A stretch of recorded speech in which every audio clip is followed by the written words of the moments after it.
Soy Jessica Ábalos, jefa de redacción de Revista Factum, y estamos en el episodio 18 de Sobre la Mesa, el podcast donde cada semana les contamos sobre las investigaciones que estamos realizando o sobre las que ya se publicaron. En esta ocasión me acompaña Carolina Amaya, directora de Mala Hierba. Bienvenida, Caro. Hola, gracias Jessica por la invitación. Un gusto tenerte por aquí por primera vez. Sí. Y también estamos con Karen Moreno del staff de la revista. Bienvenida, Karen, también. Qué chévere que Igualmente un gusto y poder compartir con Carolina también. Bueno, les cuento cuáles son los temas sobre la mesa hoy. El terror en las cárceles salvadoreñas. Los nuevos carteles inmobiliarios. Empezamos. Bueno, están ambas porque hoy vamos a hablar de este tema del terror que se está viviendo en las cárceles. Ya hay 70,000 personas detenidas dentro del régimen de excepción, bueno, un poco más de 70,000, y se acaba de aprobar esta semana la 20ª prórroga al régimen. Esta semana en Factum publicamos una entrevista con la hermana de Alejandro Mason, que es un ex asesor de gobierno, un ex asesor de seguridad. Y Karen, vos hiciste esa entrevista. Quisiera que empezáramos con eso, por si alguien no la ha visto, por si alguien no la ha escuchado, que nos contés cuáles son como los puntos más importantes o con qué cosas te quedaste vos luego de entrevistar a la hermana de Alejandro Mason. Fue una entrevista bastante fuerte. La hermana de Alejandro se atrevió a hablar, demostró mucha valentía para denunciar lo que está ocurriendo. Tengo entendido que ella había ido a investigar qué había ocurrido con su hermano, pero no ha sido muy pública al respecto, a diferencia de su mamá. Y por primera vez habla con Factum y relata con mucho detalle lo que ha vivido la familia en este proceso. Fue muy duro escuchar que, por ejemplo, ella no tiene, y toda su familia en general, no tenía relación con Alejandro Mason desde 2021, desde diciembre de 2021 en las fiestas navideñas. Y eso fue por decisión de Alejandro de no mantener relación por el trabajo que él tenía. Y ellas consideran que puede ser por protegerlas. Se desconoce realmente por qué, también cómo ellas desconocían a qué se dedicaba realmente Alejandro, pero a pesar de eso allanan su casa y luego una serie de irregularidades a partir de entonces, a partir del allanamiento que hace la fiscalía en su casa, según la denuncia que ella hace. Por ejemplo, llevarse objetos, faltas de órdenes judiciales y demás, y luego falta de información al respecto, que eso llama muchísimo la atención también. También hay que considerar los delitos por los cuales se arresta a Alejandro, y uno de los delitos que llama mucho la atención es el de extorsión, a pesar de que no estaba vinculado a grupos pandilleros. Y el abogado mismo le dice a ella, según su relato, que le ponen extorsión para aplicarle el régimen. Entonces, justamente vamos a llevar la conversación hacia ahí. ¿Cómo es que ahora, si te capturan por un delito que no tiene nada que ver, te dicen te vamos a aplicar el régimen como una manera de imponerte miedo? Y solo antes de pasar con Caro, para que Caro nos cuente la situación particular que ella le ha tocado vivir y verlo desde ambas facetas, como vos como periodista y también como familiar de alguien que está siendo víctima de un sistema penitenciario como el que tenemos. Karen, en la entrevista hay una frase que a mí me impactó mucho, y es la que te dice la hermana de Alejandro Mason, cuando ella dice: el video que publicó la fiscalía parece como si es la prueba de vida de un secuestro, al decir que la fiscalía publicó un video donde se le ve a él aparentemente vivo, y donde, para dar muestras de que él no había fallecido como circuló en redes sociales. Pero ya que un familiar de una persona detenida diga eso, es porque siente que le han privado, no solo está detenido, sino que además prácticamente le han privado de la posibilidad de tener información de su pariente, ¿no? Sí, de hecho yo me encontraba con la madre cuando Fiscalía publicó ese video y fue bastante impactante ver esa mezcla de sentimientos y emociones al respecto. Por un lado, alegría porque ella desconocía si Alejandro, su hijo, se encontraba vivo, su estado de salud también, y por otro lado, ver a su hijo en ese estado, con la cara desencajada, los ojos desorbitados, muecas en su boca. Debe ser muy duro para la familia observar eso. Igualmente, cuando conversé con la hermana, me decía de que lejos de darle tranquilidad a ese video, lejos de ser un video profesional de la fiscalía, le parecía que era la prueba de vida de un secuestrador. El video se ve editado como muy oscuro. Hasta ese momento no habían recibido ninguna información oficial sobre el estado de salud, ni siquiera dónde se encontraba. Si esa familia llegaba a los lugares a darles algunos insumos a Alejandro, era por los rumores que veían en redes sociales y también en las noticias, pero información oficial no había.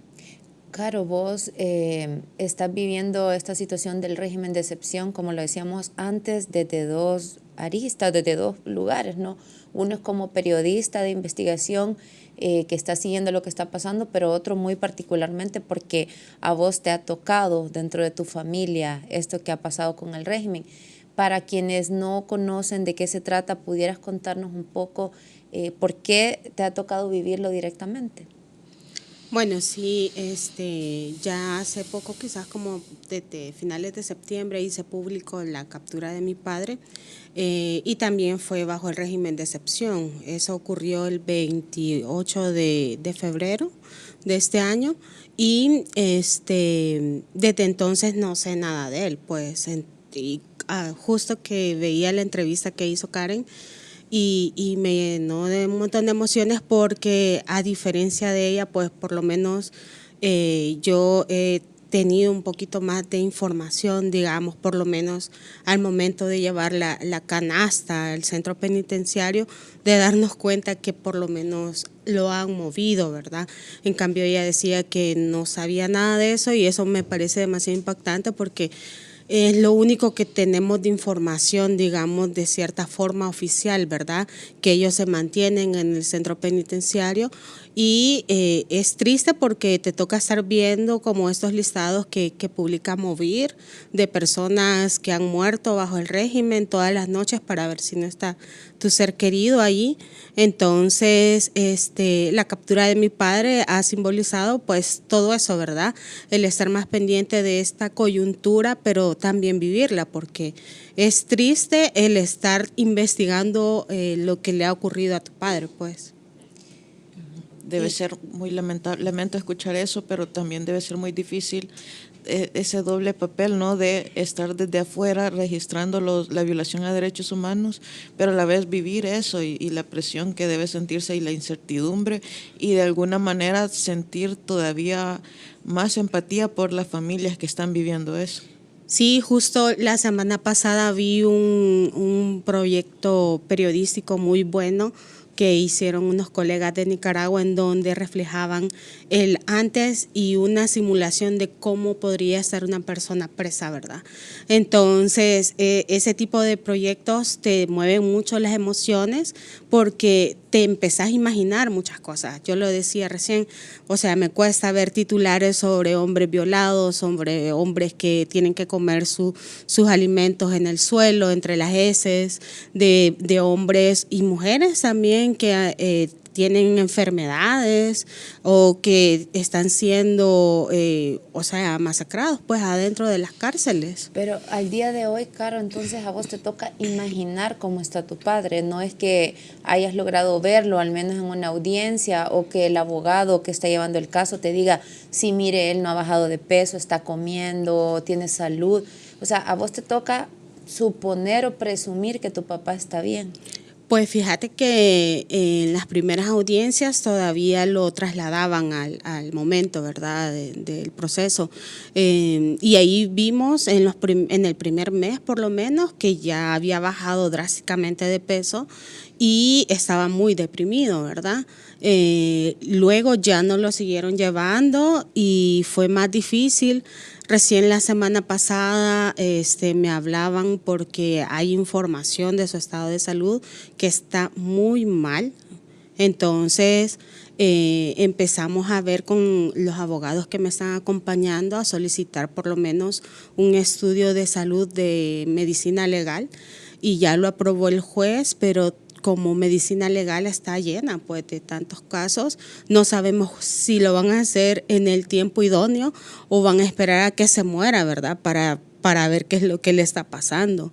Pero eso es lo que le está pasando a todo el mundo, o sea, están llevando a las personas ya cuando están en condiciones irreversibles de su salud, pues, o sea, cuando ya se están muriendo. Entonces, es triste porque no podemos hacer nada más que esperar a que nos digan cómo está o que nos lo entreguen en una caja, ¿verdad? Y estamos hablando de que a tu papá no lo capturaron por nada que ver. No es que tengas algún vínculo con pandillas justifique estas máquinas de exterminio que hay en las cárceles, pero quiero que me puntualices una cuestión. O sea, tu papá lo capturan por una cosa que no tiene absolutamente nada que ver con el régimen de excepción. Si pudieras como un poco contar eso, y le están dando un trato como si él hubiese cometido delitos por los que se está aplicando el régimen de excepción. Sí, bueno, a él se lo llevan por agrupaciones ilícitas y limitación de la libre circulación, que son 2 delitos que se le aplica a pandilleros en el país, y se lo llevaron bajo el régimen de excepción, ¿verdad? Le dieron los mismos términos, pero en la primera audiencia el juez especializado de pandillas dice que no tienen nada que ver este grupo de señores porque a mi padre se lo llevan con otras 4 personas que son líderes de una comunidad, son líderes campesinos que han estado luchando por unas tierras del Estado. Entonces ahí es a donde empiezo a encontrar todos esos patrones, ¿verdad?, que se repiten con personas que defienden la naturaleza, con gente que defiende la tierra, con agricultores, y mi padre pues es un líder campesino que ha estado protegiendo, digamos, estas tierras en donde cultiva un grupo de veteranos de guerra. Entonces él creo que llevó a todos los estratos de la justicia el caso, y eso es lo que a mí me llenó como mucho de satisfacción porque vi que él sí se había movido en el sistema judicial, pues, o sea, había ido al juzgado de paz, había ido a la Cámara Ambiental, fue a la Corte Suprema de Justicia, llevó el caso. Entonces cuando ya viene la Cámara Ambiental y le dice al juzgado, mire, no puede sacar a estas personas porque los estaban tratando de usurpadores, les dicen no los puede sacar y tiene que iniciar un nuevo proceso, una nueva audiencia, una nueva resolución. Entonces justo dan esa resolución de que la empresa que es la que está haciendo la planta de energía fotovoltaica y en ese mismo lugar, le dicen, mire, tiene que entregar el plano de donde usted es su terreno y los títulos de propiedad, ¿verdad? Entonces, 4 días después de esa resolución llegan con el régimen de excepción y entonces ahí vemos todos los patrones que se cumplen con defensores ambientales de utilizar este tipo de políticas represivas para callar voces y para sacarlos de la esfera. Y estamos hablando de 2 casos completamente diferentes, un defensor ambiental y un ex asesor de seguridad que al final reciben el mismo trato, donde la familia no tiene información, donde su salud está en duda por el hecho de que se le aplique el régimen. Y yo, en este caso, en el de Alejandro Mason, es un defensor público el que lo está llevando, ¿no? Sí, es un defensor público, pero como comentaba la hermana, al parecer este defensor no ha tenido acceso a Alejandro y por tanto ella tampoco ha tenido información al respecto del proceso. ¿Cuál quieren ustedes que sea el papel o el rol que están jugando en la actualidad los defensores públicos en casos como este? Mira, el tuyo es complicado porque resulta que nosotros habíamos puesto un abogado y los demás, las demás personas a las que se llevaron junto a mi padre no tenían abogado. Entonces el juez nombra de oficio al abogado que nosotros habíamos pagado. Entonces estamos viendo ausencia dentro de los procesos de estas personas que deberían de estar viendo ese otro lado, ¿verdad?, de la justicia. Tienen las manos atadas prácticamente. Mira, y a mí me llama mucho la atención que al igual que tu padre, vos has sido muy valiente, pero del lado de el periodismo de investigación ambiental y de investigar y denunciar lo que sucede con abusos en cuanto al área ambiental. ¿Crees que todo eso se debe a represalias de alguna manera? Pues es que fíjate que como eso es algo que queda como bien difuso, ¿verdad? Uno nunca va a lograr identificar, y eso yo creo que incluso los mismos depredadores que me están viendo ahorita saben que tienen como todo el sistema como para ocultar estos procesos, pero a mi padre se lo llevan justo el día y la hora en la que hicimos una publicación en donde se relaciona a la suegra del presidente Bukele con una urbanización que está destruyendo el lago de Coatepeque. Pues. ¿Acababan de publicar ustedes cuando pasó eso? Nosotros anunciamos la publicación a las 6 de la tarde para las 8 de la noche y a mi padre le iban a entrar a las 8 de la noche, el día de la publicación. Entonces, lo primero que puedes pensar es que es por tu ejercicio periodístico, ¿verdad? Entonces, pero a medida que voy haciendo la investigación, voy viendo que hay un montón de patrones, pero también queda eso ahí en el aire, ¿verdad? Así es que yo no lo descarto totalmente, pero tampoco es que uno pueda decir es por esto, ¿verdad? Y hay temor en las familias a hablar, porque de hecho la hermana de Alejandro Mason nos pidió que no se le viera el rostro, que no se publicara su nombre. Es decir, quieren denunciar, pero todavía tienen miedo a denunciar. Vos pasaste, ¿cuánto? 6 meses aproximadamente entre decir públicamente lo que había pasado. ¿Has tenido alguna represalia o luego de que hiciste público el caso ha pasado algo que te ha hecho sentir más insegura? Sí, bueno, es que lo que pasa es que han estado acosando al medio como tal, ¿verdad? Mala hierba. Cuando ocurre la detención de mi padre, habían habido digamos, un acoso de pandilleros a la oficina. Ocurre la detención de mi padre y después llega otra vez otro pandillero. Entonces han habido este tipo de cosas, de hecho llega la policía también, entonces son cosas que de cierta manera te mantienen como alerta, ¿verdad? Y tu familia obviamente siente, pues, o sea, a mí ya ha llegado un momento en el que me piden que mejor deje de hacer lo que hago, pero también entienden, ¿verdad?, la labor, entonces es como ese sinsabor de estás haciendo algo que te gusta y algo que también sirve para crear democracia, pero que al final de cuentas es doloroso y no debería de serlo. Con las características que hemos mencionado, con los patrones que hemos mencionado acá en la mesa, ¿ustedes creen que lo que estamos viendo es una especie de cadenas perpetuas o sentencias de muerte tácitas en los penales? Porque prácticamente a la gente no hay certeza de cuándo van a salir, ni de cuánto tiempo deberán esperar para un juicio justo, si realmente lo obtienen, y tampoco hay certeza de si van a salir vivos o no de esos penales. Yo creo que un abogado podría dar términos más precisos en relación a eso, pero sí pareciera que son desapariciones forzadas del Estado porque se desconoce el lugar concreto en el que se encuentran las víctimas del régimen de excepción, pero además también hay bastante incertidumbre al respecto de la salud y se sabe mucho sobre torturas dentro de las cárceles y por tanto a mí me parece que,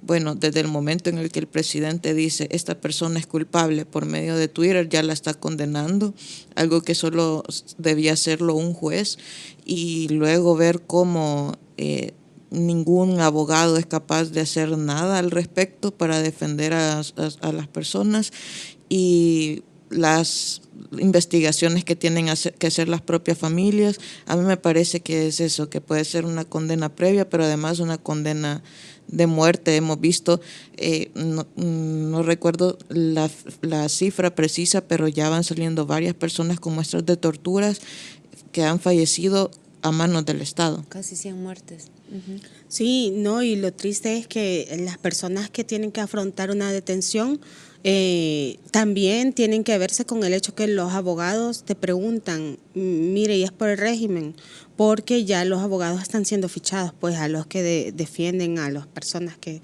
se van por el régimen y te dicen, no puedo ayudarle. Entonces tenés que ver quién te ayuda y si no depender de un defensor público, pues entonces sí, o sea, estamos viendo como este tipo de represión, sobre todo poblaciones vulnerables. Estamos hablando del Bajo Lempa, estamos hablando de esta comunidad de la finca argentina, en donde son personas de escasos recursos o campesinos. Bueno, ya casi tenemos que acabar el programa, pero no quisiera hacerlo sin antes aprovechar que te tenemos en sobre la mesa para que nos conté justamente el trabajo que han venido haciendo ustedes en Mala Hierba, denunciando todo esto que vos has mencionado en algún momento, que es estas empresas, estos depredadores ambientales que están aprovechando que tienen un gobierno cómplice para hacer lo que se les dé la gana en los territorios. Y por eso uno de los temas que mencionaba era los nuevos carteles inmobiliarios, porque ustedes de hecho titulan así una investigación publicada sobre Nuevo Cuscatlán. Así que te pediría, Caro, que antes de que finalicemos nos contés cuáles crees que son las 2 publicaciones más relevantes que ha hecho Mala Hierba este año. Bueno, una de esas creo que sin duda es esta que se publicó el día de la captura de mi padre, ¿verdad? Hemos estado dando seguimiento desde hace quizás 4 o 5 años al Cerro Afate, que es un lugar como en el lago de Coatepeque que te demuestra el tipo de impunidad en la que se siguen desarrollando este tipo de urbanizaciones, que son quintas residenciales, a las que, o sea, el público meta no es un salvadoreño común y corriente, ¿verdad? Sino que son extranjeros que pueden pagar $500,000 por digamos, reservar el espacio, y en donde el mismo Ministerio de Medio Ambiente ha tenido todas las denuncias, ha tenido información científica y también una zonificación ambiental que prohíbe ese tipo de actividades inmobiliarias en el lugar. Entonces lo que vemos es toda esta burbuja, ¿verdad?, en donde se manejan quienes están construyendo, que es la familia Sabla Safi, que también está construyendo en La Libertad. Le he dado mucho seguimiento. Sí, le hemos dado seguimiento, incluso hemos tenido acoso. ¿Te acordás que sí, cuando estaba en Gato también habíamos publicado algo y ellos intentaron hacer que la revista bajara la publicación? Entonces hubo un acoso, pero en ese momento se vino la cuarentena y como que también se les olvidó, ¿verdad? Estas empresas funcionan muy de mano del gobierno. De hecho, me acuerdo que fuimos a dejar una carta a la oficina y estaban preparando paquetes para llevarlos a la familia y la cuarentena todavía no había empezado. Estaban como desbordados con esa situación y es ahí a donde te pensás a preguntar, en realidad este tipo de desarrollo es lo que quiere El Salvador. De hecho, el gobierno, de la mano del vicepresidente de la República, acaba de declarar que el nuevo proyecto de la familia Sabla Safi va a ser un polo turístico y lo que va a llegar es a tocar otra área que no se puede hacer urbanización en Misata. Entonces se está premiando desde el lado del Ejecutivo la destrucción ambiental. Entonces esos temas, incluyendo el aeropuerto del Pacífico, que es a uno que nosotros hemos tratado de no soltar durante mucho tiempo, es como nuestros temas muy importantes, incluyendo a los desplazados por los megaproyectos del presidente Bukele, ¿verdad? No podemos dejar de decir toda esta serie de carreteras que se están ampliando, carreteras que se están abriendo, que están desplazando a grandes cantidades de poblaciones. Y al final el patrón entre un tema y otro es violaciones a derechos humanos, porque al final quien termina pagando los platos rotos de estos grandes megaproyectos son las comunidades, la gente a que se le quita el derecho a estar en un lugar. Y bueno, ustedes lo han hecho muy, muy bien desde Mala Hierba. Les invitamos a que vayan y vean estos productos que explican cómo también hay otro tipo de violaciones, y también a que esperen esta nueva publicación de Karen, que como mencionaba ya al inicio también entrevistó a la madre de Alejandro Mason, quien da otros detalles sobre lo que pasa con la captura de este exfuncionario. Y vamos desde la revista Factum a seguir contando este tipo de violaciones, este tipo de abusos y este tipo de atropellos para tratar de que en alguna medida no se sigan repitiendo. Así que, Caro, te agradezco un montón que hayas compartido tu experiencia. No es fácil, es duro para vos y te agradecemos la confianza porque haberlo dicho en este espacio y además el valor de atreverte a decirlo públicamente. Sí, Gracias. muchísimas gracias por tu trabajo también. Creo que esa especialización es muy importante para nuestro país y la región en general. Gracias por la invitación. Gracias a vos, gracias Karen. Gracias. Y bueno, les invitamos a que sigan pendientes de las publicaciones de revista Factum, a que se suscriban, a que nos sigan en nuestras redes sociales y si les gustó este episodio, compártanlo y si no les gustó, háganoslo saber. Esto fue Sobre la Mesa.